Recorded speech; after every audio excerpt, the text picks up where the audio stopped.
রহমানুর রহিম। সম্মানিত হব শিক্ষক স্যারদের সালাম, আদাব ও শুভেচ্ছা। আমরা এখন পঞ্চম গণবিজ্ঞপ্তির চূড়ান্ত সুপারিশের জন্য অপেক্ষা করতেছি। পাশাপাশি আমরা যারা 18তম নিবন্ধনে প্রি পাস করেছি এবং 18তম নিবন্ধন লিখিত পরীক্ষা দিব, তার জন্য আমরা একটা জোর প্রস্তুতি চালাচ্ছি। আমাদের মতে এখন একটা বিষয়ে চিন্তা করতেছে যে 18তম নিবন্ধন লিখিত পরীক্ষা কবে হবে এবং ষষ্ঠ গণবিজ্ঞপ্তি কবে হবে, ষষ্ঠ গণবিজ্ঞপ্তি আবার এই বছর হবে কি না এবং ষষ্ঠ গণবিজ্ঞপ্তিতে কারা আবেদন করার সুযোগ পাবে, এই বিষয়গুলো নিয়ে আমরা অনেক চিন্তা করি। আপাতত আমি তাদের নিয়ে একটা বার্তা দিতে চাই, যারা আমরা 18তম নিবন্ধনের লিখিত পরীক্ষা দিব তাদের জন্য অনেক বড় বড় সুসংবাদ রয়েছে। কারণ 18তম নিবন্ধন হবে এই যাবৎকালের সবচেয়ে বড় নিয়োগ পরীক্ষা। 1 থেকে 17তম নিবন্ধনের চেয়ে সবচেয়ে বড় নিয়োগ পরীক্ষা হবে, সবচেয়ে বড় নিয়োগ গণবিজ্ঞপ্তি হবে ষষ্ঠ গণবিজ্ঞপ্তি, যেখানে 18তম নিবন্ধনধারীরা আবেদন করার সুযোগ পাবে। শুরুতেই স্যারদের প্রতি অনুরোধ, আপনারা আমার এই চ্যানেলটিকে সাবস্ক্রাইব করবেন। এনটিআরসি বিষয়ে যে কোনো আপডেট তথ্য আসা মাত্রই আমি আপনাদের শেয়ার করব। এখন আসে ষষ্ঠ গণবিজ্ঞপ্তি কবে প্রকাশ হতে পারে এবং ষষ্ঠ গণবিজ্ঞপ্তিতে কারা আবেদন করবে।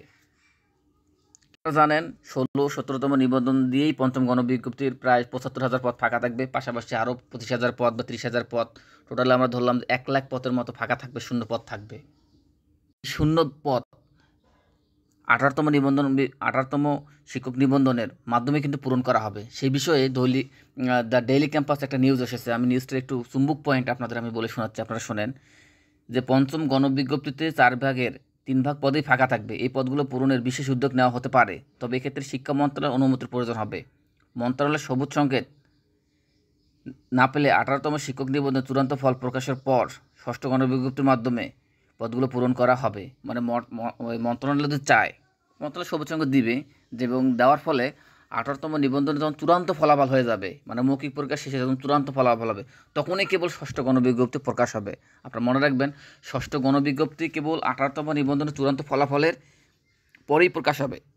18তম নিবন্ধনের চূড়ান্ত পরীক্ষা, লিখিত পরীক্ষা হবে, তারিখ যেটা দিয়েছে যে জুলাইয়ের 12 অথবা 13 তারিখে। জুলাইয়ের 12-13 তারিখে যদি হয় তাহলে 4 মাস লাগবে বা 5 মাস লাগবে আপনার এই খাতা দেখতে, আরও 3 মাস লাগবে ধরেন, বা 2 মাস লাগবে মৌখিক। তাহলে আমরা ধরে নিতে পারি অ্যাভারেজে জানুয়ারি থেকে মার্চ পর্যন্ত আমরা ধরে নিলাম যে 18তম চূড়ান্ত ফলাফল আসবে। ধরে নিলাম যে জানুয়ারির পরে অথবা মার্চের মধ্যে 18তম চূড়ান্ত ফলাফল আসবে, তারপরেই কেবল ষষ্ঠ গণবিজ্ঞপ্তি প্রকাশ হবে। এবং সেই ষষ্ঠ গণবিজ্ঞপ্তিতে আমরা যারা 18তম নিবন্ধন থেকে রিটেন পাস করব তাদেরকে অ্যাপ্লিকেশন করার সুযোগ দেবে। আর আপনারা এটাও ধরে রাখেন, 18তম নিবন্ধনধারীরা